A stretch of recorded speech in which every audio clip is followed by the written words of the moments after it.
Merci beaucoup, Laura. D'abord, vraiment, je tiens à vous remercier tous les deux.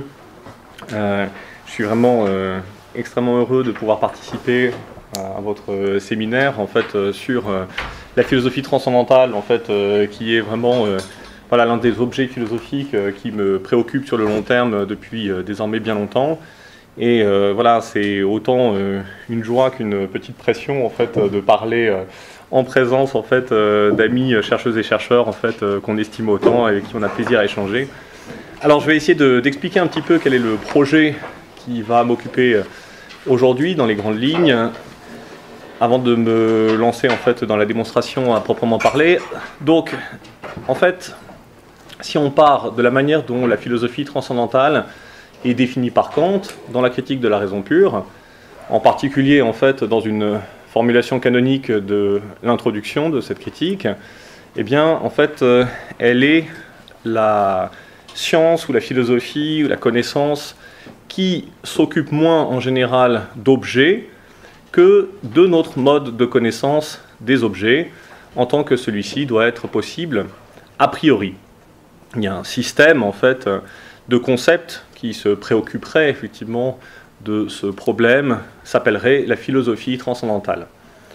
Alors, la remarque que l'on peut faire, c'est que, à partir de cette première formule, la philosophie transcendantale s'est progressivement identifiée, à la fois dans les lectures que l'on a fait de Kant et aussi plus généralement dans la philosophie ultérieure, à une réflexion sur les conditions de possibilité, on pourrait dire plus largement, de l'expérience, de la connaissance, et cela a amené aussi à parfois étendre la notion de philosophie transcendantale à d'autres formes de vécu ou d'expérience qui débordent en fait le champ théorique. Par exemple, Meilequan, dans le champ en fait, de la philosophie kantienne, s'est interrogé pour savoir s'il était légitime ou non de parler en fait d'une morale transcendantale ou en fait de réflexion transcendantale de Kant au sujet de la morale. Et je dirais que bien sûr il existe des difficultés, des objections possibles à l'emploi de cette locution. Hein. Je signale le fait que dans l'introduction de la critique, Kant considère que eh bien, la critique de la raison est principalement celle de la raison spéculative, et qu'un certain nombre de problèmes moraux demeurent en dehors du champ de la philosophie transcendantale. Il signale également dans la critique de la raison pratique que le but de cette seconde critique n'est pas de se demander comment la loi morale est possible, c'est plutôt en fait d'établir le fait absolu de la loi pratique. Donc en fait il y a toutes ces réserves qui font qu'il n'est pas évident de parler de philosophie transcendantale au sujet de la philosophie morale. Il n'en demeure pas moins que dans cette conférence, je considérerais qu'il est possible d'étendre un certain nombre de questionnements que je vais soulever au sujet de la raison pure, en fait, à la raison pratique, et d'inclure en fait une réflexion sur la morale kantienne au sein des problèmes que je vais soulever, et qui portent sur les limites de la mise au jour des principes a priori de notre expérience. Sachant que du coup, je m'autoriserai, mais tout en étant prêt évidemment à répondre à des objections possibles à cet égard, je m'autoriserai à parler, disons, de notre expérience morale pour désigner en fait, disons, la conscience morale, la conscience en fait de nos obligations quelles qu'elles soient, sachant qu'en fait la seconde critique vise aussi à mettre au jour en fait les principes a priori de ce qu'on pourrait appeler notre vie morale ordinaire ou notre expérience morale ordinaire. Alors, quant à la notion de limite dans le champ kantien, il se trouve que la philosophie transcendantale s'identifie dès l'introduction de la critique à un projet de recherche et de détermination des limites de ce qu'il est possible en fait de connaître. Et donc cette notion de limite étant thématisée par Kant en A761, B789, quand Kant distingue en fait les bornes de la connaissance, c'est-à-dire au fond une limitation contingente, factuelle, donc qui serait possible de repousser, et en fait des limites qui seraient constitutives et qui tiendraient précisément à l'existence de principes a priori de l'expérience ou de la connaissance humaine. Donc, la philosophie transcendantale n'est pas généralement thématisée comme une philosophie qui posséderait elle-même des limites, mais plutôt comme un projet d'établissement en fait, des limites de la connaissance humaine. Alors, dans la foulée d'ailleurs de cette définition, Peter Frederick Strawson, dans The Bounds of Sense, s'est appliqué à représenter en fait, la critique de la raison pure tout entière comme un projet d'établissement des limites du sens, des limites de l'intelligible, et pas simplement des limites du connaissable.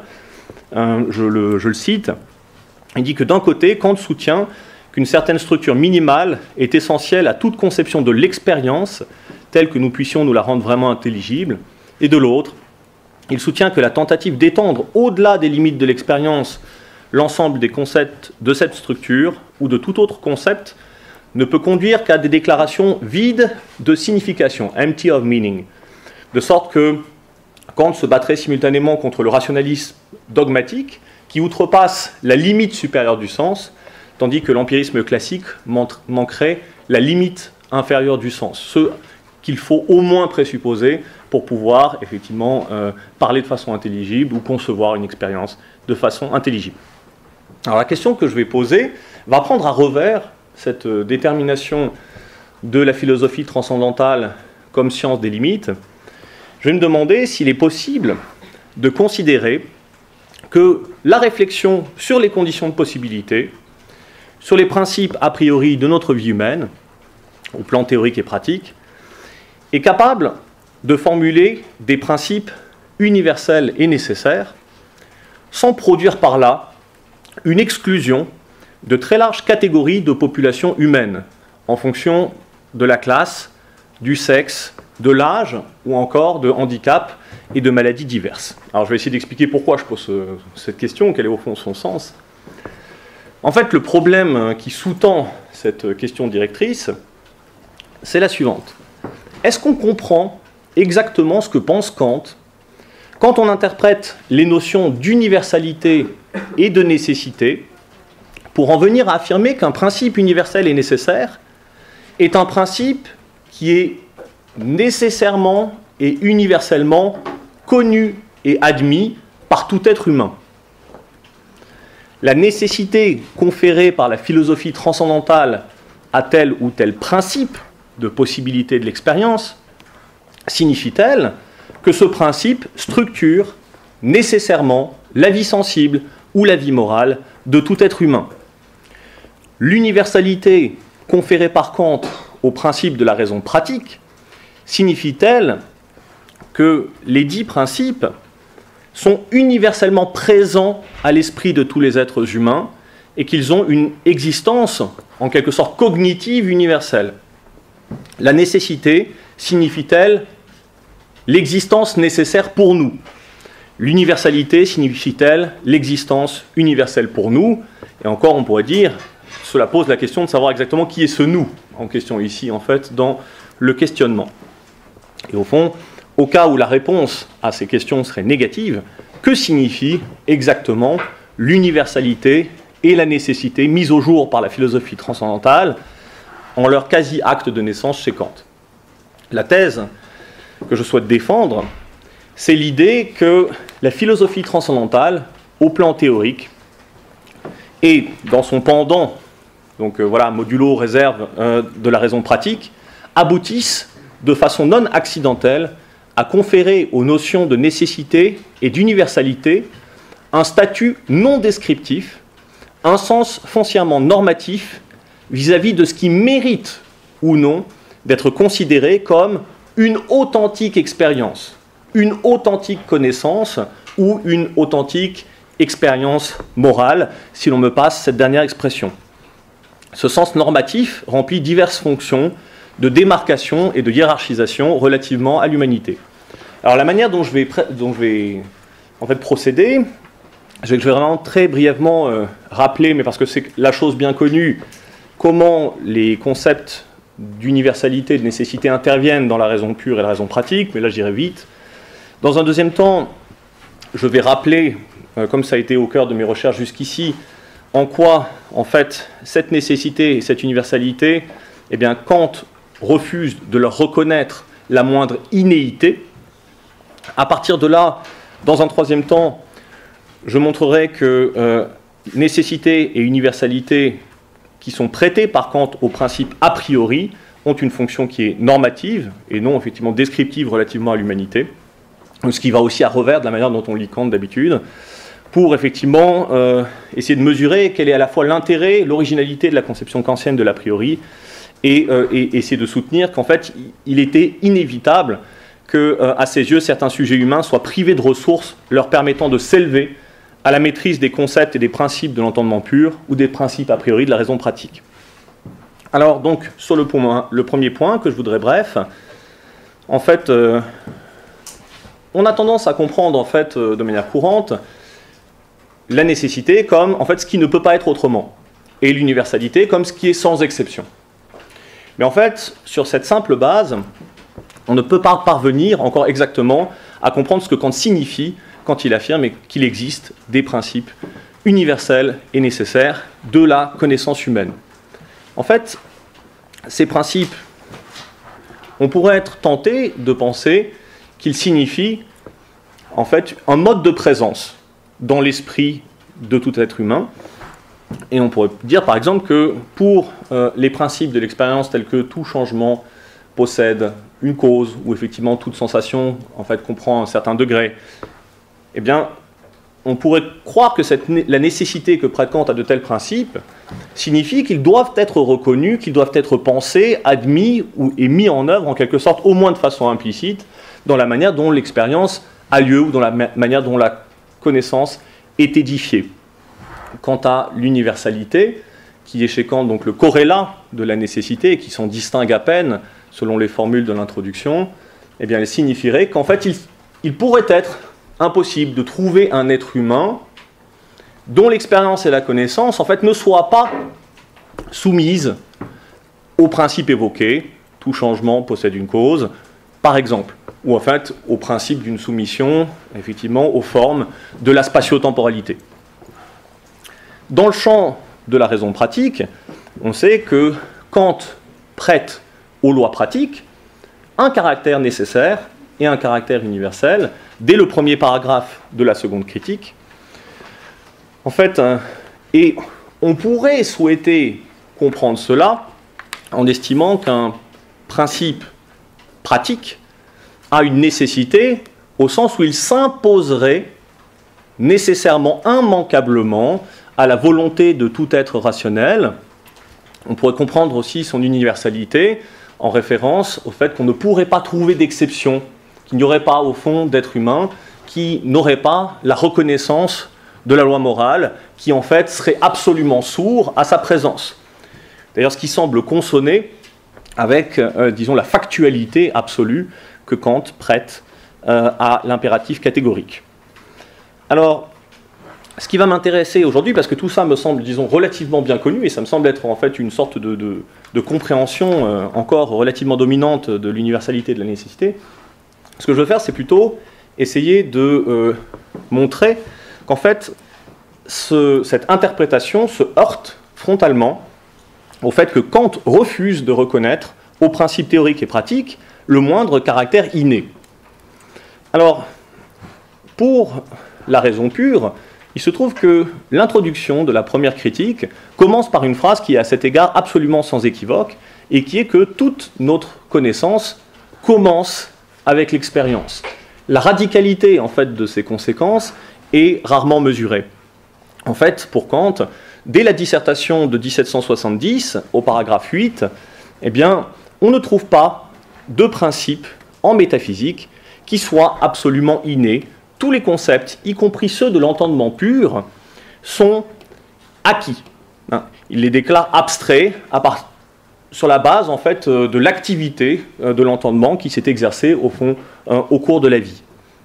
Kant, en fait, reproduira cette affirmation en plusieurs moments clés en fait, de son parcours, dans la controverse avec Eberhard, où il affirme que la critique ne permet absolument aucune représentation placée dans le sujet par création, anerschaffen, ou inné, angeboren, et les tient toutes ensemble, qu'elles appartiennent à l'intuition ou au concept de l'entendement pour acquises.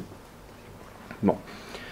Le paragraphe 13 de la critique de la raison pure, où Kant en fait distingue son entreprise de déduction des catégories et la démarche lockienne d'une physiologie, d'une dérivation physiologique de l'entendement, et on le remarque moins, un moment où Kant concède à Locke que eh bien, les connaissances qui sont au principe de l'expérience, eh bien, néanmoins, trouvent en fait dans le progrès de la vie humaine l'occasion en fait d'une apparition. Je le cite, vis-à-vis des concepts, les catégories, comme vis-à-vis de toute connaissance, on peut chercher dans l'expérience, certes non pas le principe de leur possibilité, mais en tout cas les causes occasionnelles de leur production. À cet égard, ce sont les impressions des sens qui fournissent la première occasion. Une telle recherche des premiers efforts de notre faculté de connaître pour s'élever des perceptions singulières à des concepts généraux possède une grande utilité. Et il faut savoir gré, Locke est aussi remercié en même temps qu'il est repoussé, il faut savoir gré au célèbre Locke d'avoir été ici le premier à ouvrir la voie. Reste que la déduction des concepts purs a priori ne peut jamais être menée à bien sur ce mode. L'insistance sur le caractère acquis des catégories jalonne aussi en fait toutes les Vorlesungen, toutes les leçons dispensées par Kant au fur et à mesure que les années passent. Tous les concepts, selon lui, sont acquis. Et je dirais, Kant insiste à de nombreuses reprises sur le fait que l'absence d'innéité ne contredit pas la priorité, ne contredit pas le caractère universel et nécessaire des dits concepts ou des principes dans lesquels ces concepts ont une occurrence. Je cite simplement une occurrence particulière, c'est en fait dans les leçons retrouvées récemment en AK 29 952, Kant affirme « Tous les concepts sont acquis et ne peuvent pas être des idées innées, car ces concepts présupposent une activité de pensée.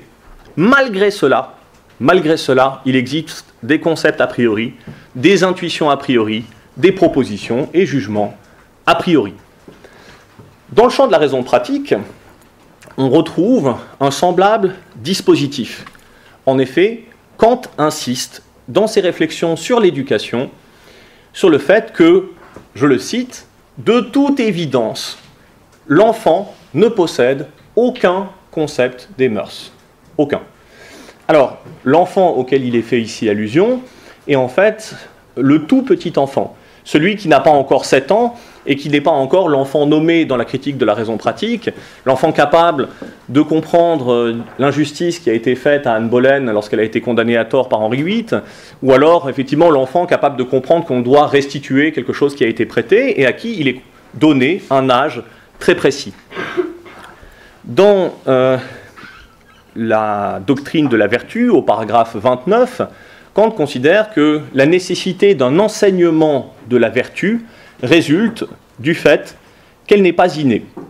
Les conjectures sur les débuts de l'histoire humaine insistent sur la nécessité d'une série d'aptitudes préalables pour développer l'élément moral, pour développer en fait la connaissance même des principes pratiques.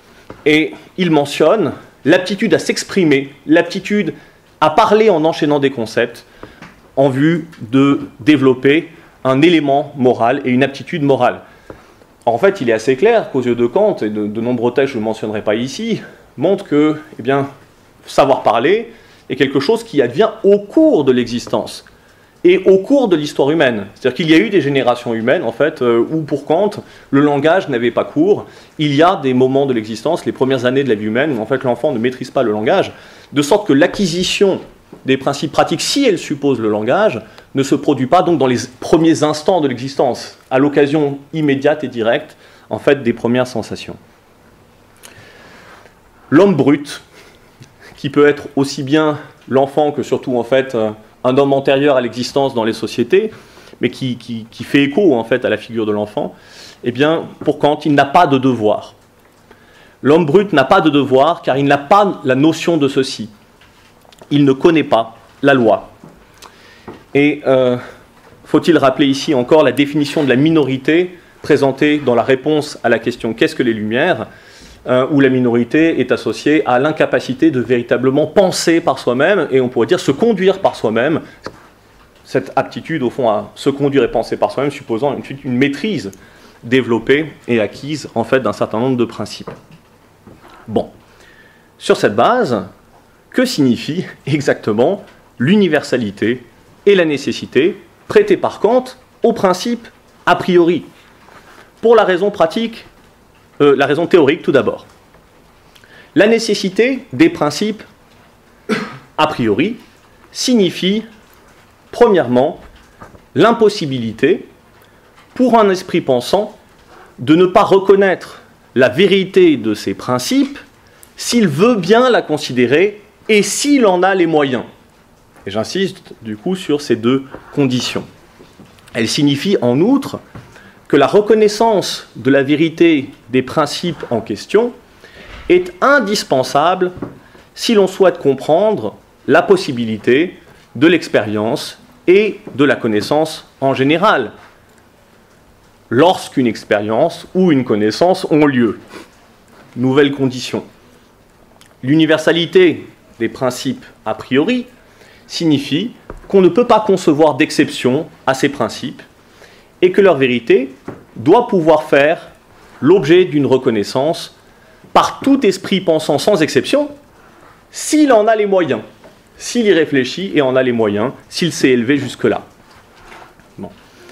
Et ce sens de l'universalité est à rapprocher en fait du paragraphe 8 de la critique de la faculté de juger, où Kant distingue l'universalité logique et l'universalité subjective, en considérant que dire qu'un principe est universel peut signifier que c'est une proposition qui vaut pour tous les objets en fait, auxquels elle fait référence, sans qu'une exception soit concevable, mais cela peut aussi signifier, en un autre sens, que cette proposition vaut pour tout sujet, je cite, en état de la considérer.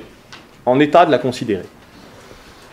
La conception kantienne de l'a priori est donc une théorie du caractère spécifique de la validité de certaines propositions, et non une théorie de leur omniprésence en l'esprit, ou une théorie de leur antériorité, en fait, chronologique, vis-à-vis, en fait, de, disons, tout épisode vécu de sensibilité. Pour ce qui est de la raison pratique, la nécessité d'un principe a priori de la raison signifie son caractère catégoriquement impératif, par opposition au caractère simplement hypothétiquement impératif de certaines règles. Un principe pratique a priori était absolument obligatoire, sa valeur n'est pas relative. Donc, par exemple, si on prend un impératif de nature technique ou prudentielle, tel qu'effectivement il vaut mieux modérer sa consommation d'alcool à l'apéritif pour pouvoir faire donner en fait une conférence de philosophie, bon, ben, on voit effectivement que son caractère obligatoire, bon, c'est simplement un caractère relatif. En revanche, pour Kant, un impératif catégorique, c'est qu'il ne faut pas donner de faux témoignages, et je dirais, il n'y a pas d'exception à la valeur, à l'obligatoriété de ce principe. L'universalité d'un principe de la raison pratique signifie donc sa valeur objective et inconditionnée pour tout être doté de raison, Dieu, les anges, et les éventuels extraterrestres dotés de raison, et j'ajouterais un certain nombre d'êtres humains. Un certain nombre d'êtres humains, c'est le sens subjectif de l'universalité déjà évoqué plus haut. Il se trouve que au paragraphe 6, 7 et 8 de la critique de la faculté de juger, Kant insiste sur le fait que l'universalité subjective est possédée par les principes de la raison pratique, et pas simplement, en fait, les principes de la faculté de juger esthétique. Encore une fois, dans la mesure où la conception kantienne de l'a priori n'est pas une conception de la présence ubiquitaire des principes en l'esprit, ou de la connaissance innée du bien et du devoir, c'est une théorie de la validité spécifique de certaines normes, c'est-à-dire des principes éthiques et des principes juridiques. À partir de là, on peut montrer que l'intérêt de la conception kantienne, de l'a priori, est, disons, directement associé, ce qui fait sa force et son intérêt, est directement associé avec l'idée qu'il est inévitable que certains sujets humains soient privés des ressources leur permettant de s'élever à la maîtrise des concepts et principes de l'entendement ou des principes de la raison pratique. Alors, si on récapitule brièvement ces raisons, c'est qu'une théorie de la validité des propositions, associée à un refus énergique de l'innéisme, à une théorie de l'acquisition de l'a priori, engendre l'affirmation selon laquelle il existe des lieux, des moments, des séquences dans l'humanité où l'a priori fait défaut, où l'a priori ne se rencontre pas. On a déjà évoqué les enfants, on a évoqué effectivement le moment des origines de l'humanité, on a entrevu le fait que pour Kant, l'homme naturel, l'homme brut, est un être amoral dont l'expérience, en fait, n'est pas encore, pénétrée par la conscience, en fait, de la loi. Comment Kant nous invite-t-il, dès lors, à concevoir les sujets humains qui, à ses yeux, ne connaîtraient ou ne reconnaîtraient pas la vérité des principes a priori théoriques et pratiques? Eh bien, en fait, on pourrait faire la conjecture, avant même de regarder les textes, que ce serait soit des vies irrationnelles, soit des vies où l'on ne jouit pas d'une véritable expérience, d'une véritable vie morale, des vies quasi animales, des vies de déraison ou de folie, des vies faites de quasi-subjectivité. La philosophie transcendantale, qui est une théorie des conditions de possibilité, de l'expérience et de la connaissance et de la vie morale, dans la mesure où elle invite à inventorier des conditions d'apparition de la conscience des principes, eh bien, elle peut tout à fait, ou même elle doit admettre que ces conditions peuvent ne pas être remplies, peuvent ne pas être satisfaites. Il devient concevable, en suivant cette notion de l'universel et du nécessaire au sens normatif, que certaines existences humaines soient moins qu'un rêve, un pur chaos, une existence de bête ou d'enfant. Jusqu'à très récemment, rares ont été les travaux dans le champ kantien qui ont choisi de souligner ce fait que la théorie des conditions de possibilité est immanquablement, également, donc comme théorie du sine qua non, une théorie des conditions d'impossibilité de l'expérience et de la vie morale. Et je dirais, je nomme parmi en fait les travaux qui ont déjà en fait creusé cette voie, outre effectivement mes travaux dans le problème du langage chez Kant, ceux d'Antoine Grandjean, les études en fait centrées sur la question des races humaines chez Kant, les travaux de Magali Besson, ceux de Norman Ajari récemment en fait sur la morale kantienne, ou en fait les travaux centrés sur la question kantienne de l'épigénèse, par exemple ceux de Philippe Hunnemann. Bon. Kant esquisse donc, comme corrélat de sa philosophie transcendantale, une typologie des formes d'humanité qui, pour des raisons variées, demeure, selon lui, en deçà de la rationalité théorique et pratique, véritable et pleine.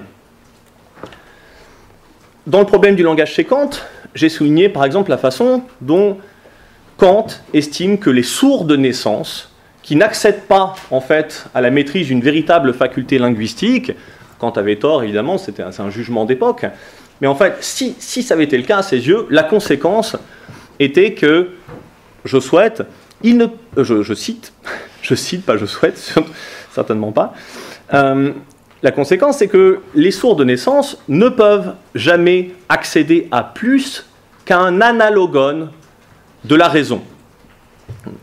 Ou encore, il est à peine concevable que le sourd et muet fasse plus en parlant que de jouer avec des impressions corporelles sans avoir ni pensée ni véritable concept. Il y a des êtres humains, aux yeux de Kant, qui n'ont pas de concept ou pas de véritable raison. Dès lors, il devient indispensable d'en revenir à la théorie kantienne de la folie pour éclairer la manière dont elle est une description paradoxale d'un vécu qui n'est pas une expérience, ou en fait d'une activité psychique qui n'est pas une pensée. Dans l'anthropologie du point de vue pragmatique, au paragraphe 45, Kant énumère un certain nombre de défauts possibles de la faculté de connaître, qui sont représentables comme des déficiences ou des maladies de l'esprit. On doit relever 3 catégories particulièrement frappantes: l'imbécilité, la confusion mentale et, pour finir, la vésanie.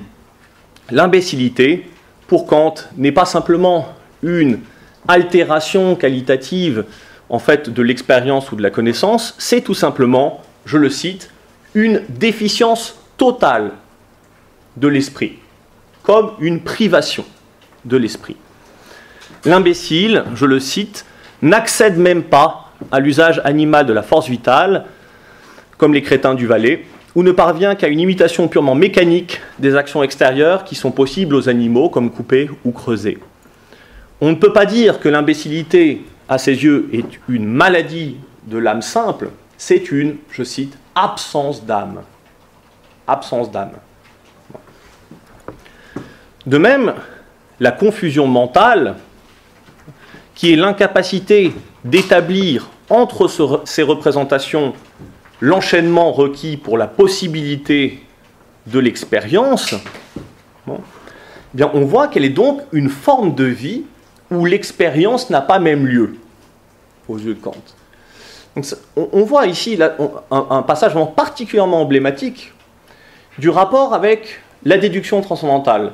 Dans la déduction transcendantale, Kant dit qu'effectivement, eh bien, une diversité intuitive qui ne serait pas soumise au principe de l'entendement pur et aux catégories, au fond, ce serait moins qu'un rêve, pas une expérience du tout.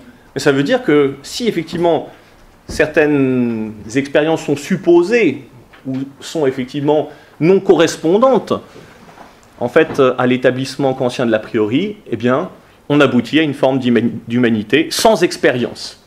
Une humanité sans expérience. Sans âme, sans raison. Bien.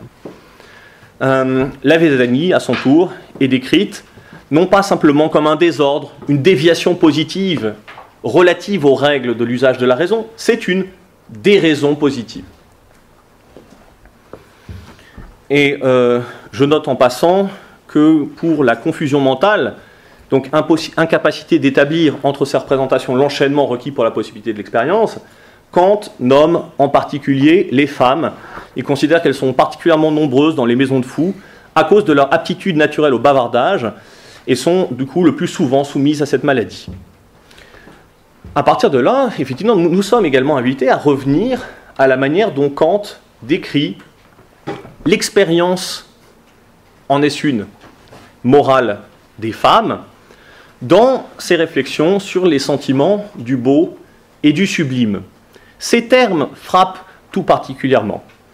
En effet, Kant part du présupposé que la nature a disposé en fait, les êtres humains des deux sexes à des formes de vie distinctes.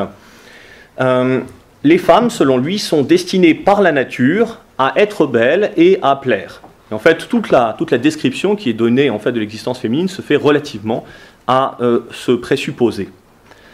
Or, que les femmes soient naturellement destinées à se préoccuper de la beauté, la leur ou la beauté au fond des autres, tout cela fait que, je le cite, « Il ne suffit pas ici de se représenter qu'on a devant soi des êtres humains.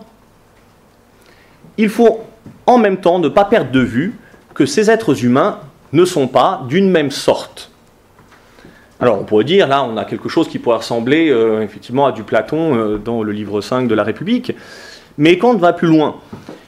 Si effectivement les femmes ont la vocation de sentir plutôt que celle de penser et de juger, eh bien cela affecte leur existence comme sujet moral. En effet, je le cite, « Les femmes éviteront le mal, non pas parce qu'il est le mal, mais parce qu'il est laid. Et les actes qu'elles appellent vertueux sont ceux qui sont moralement beaux.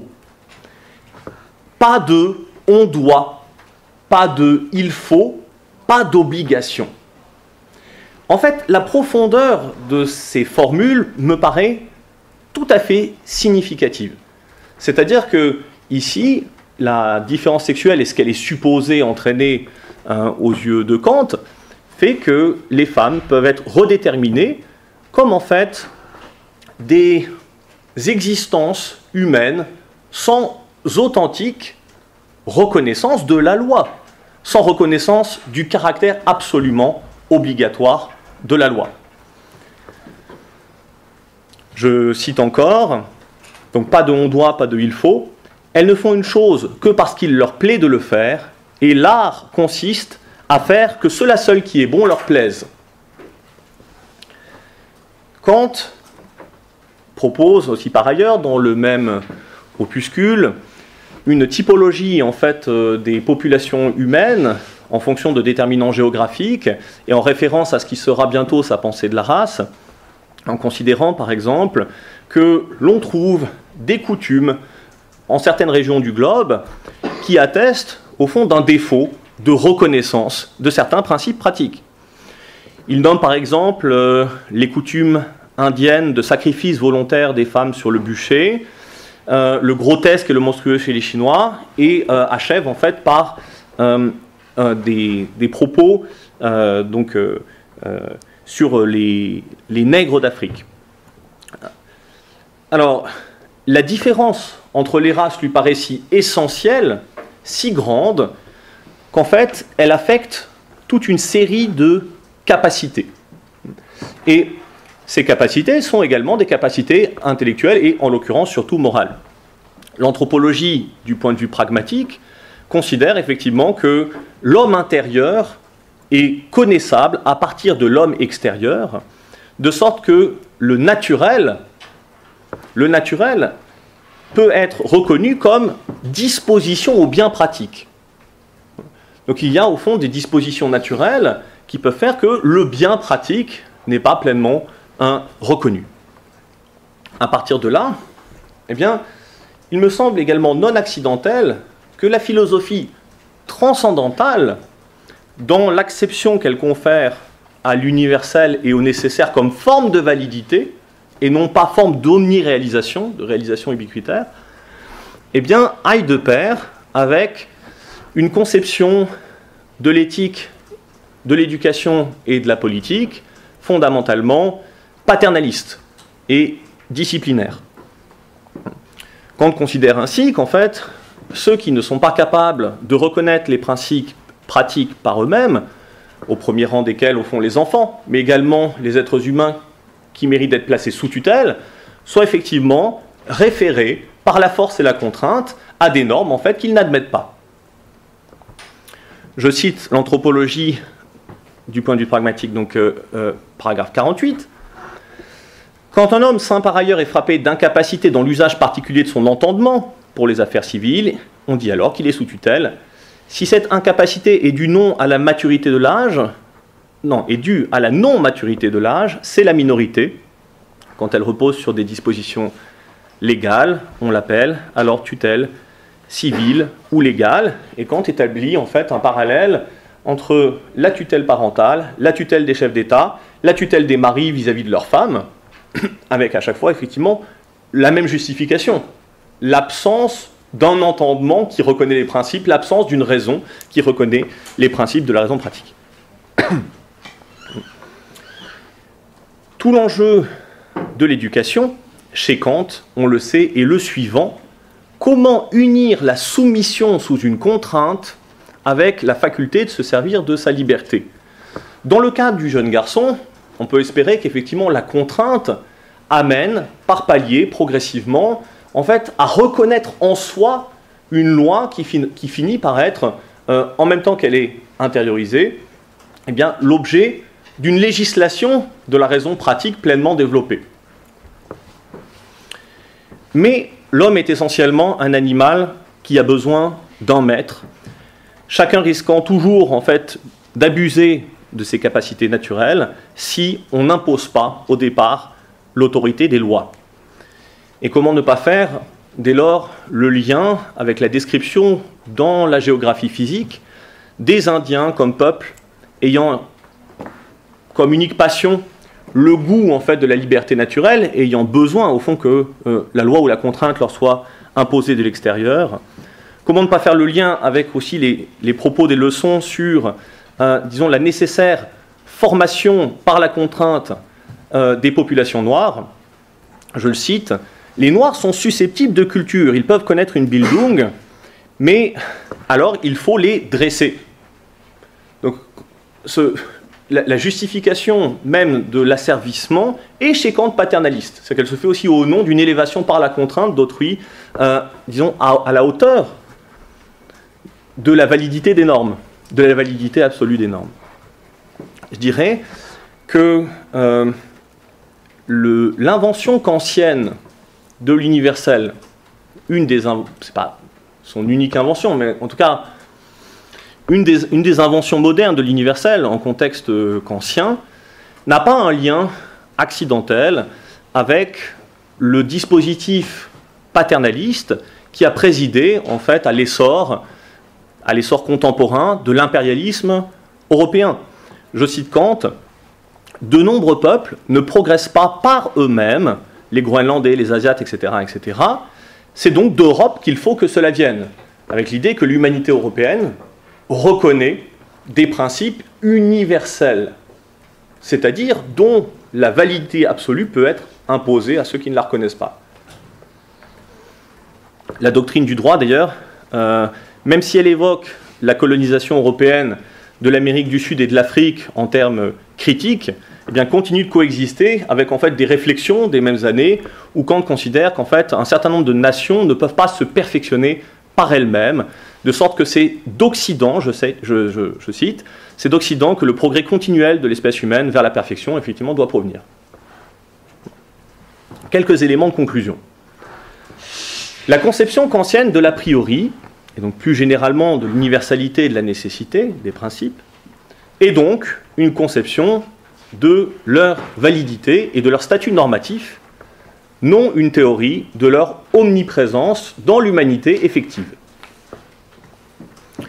Ce faisant, le mode de réflexion transcendantal que l'on trouve à différents degrés dans les trois critiques n'est pas accidentellement lié à une réflexion sur les conditions d'émergence et de maîtrise de la rationalité. Elle en est en fait inséparable, même si on ne trouve pas toujours cette réflexion en fait au cœur de ces critiques. Puisque en fait le projet de toutes ces critiques, c'est parler de la validité et pas parler en fait des conditions de la possession.